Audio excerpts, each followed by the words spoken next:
Hello mga sugar loves! Welcome to my vlog. Napakasarap naman ang kain ko pag bungad pala. Alam niyo po ba kung ano yung ulam ko? Ginataang tilapia lamang yan mga sugar loves sa may talbos ng gabi or abalong ang tawag sa aming mga Ilonggo. Kaya yan ang lulutuin natin for today's video. Mga bandang alas 10 na ngayon ng umaga nang pumunta ako ng Talipapa. Napakasaya ko nga at nakakita ako ng talbos ng gabi or abalong ang tawag sa aming mga Ilonggo. Matagal-tagal ko na nga yung hinahanap. Dahil nga nakabili ako niyang talbos ng gabi ay nagbili na rin ako ng 1 kilo ng tilapia. Malalaki pala itong mga tilapia kaya hiniwa ko na rin pati ang ulo. Bali ang katawan ng tilapia ay pinirito ko na para sa ulam ng mga bata. At itong ulo naman ay ito ang gagataan natin kasama ang talbos ng gabi or ang abalong.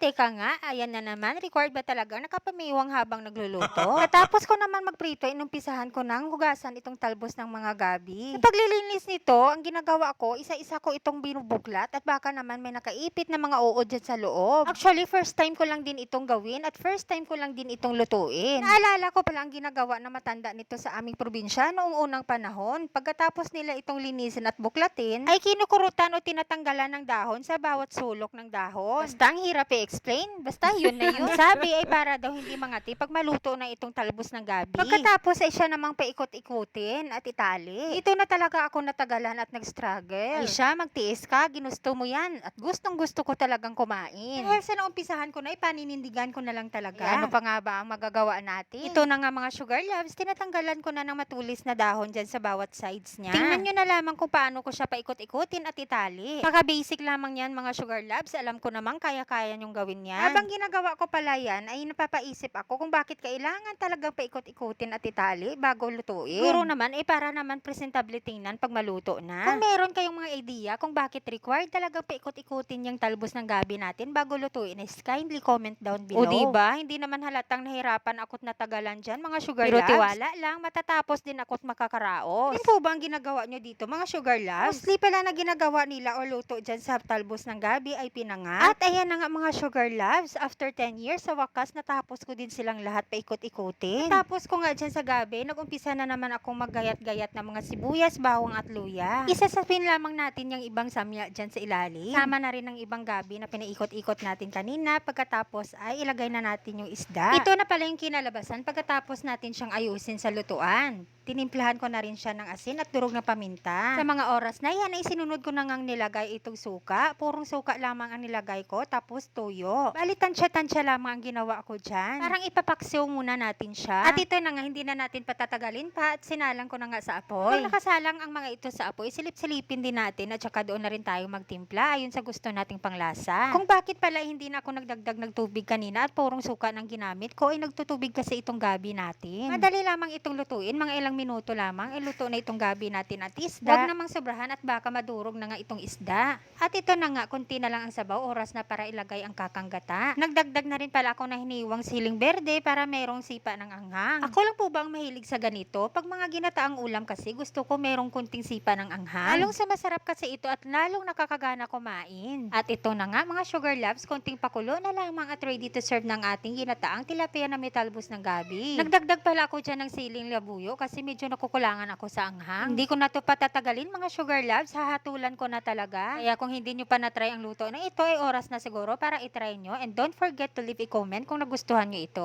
At kung ikaw naman ay bago lamang sa page na ito, don't forget to react, comment, share, and follow. Kaya hanggang dito na lamang. Thank you for watching. God bless.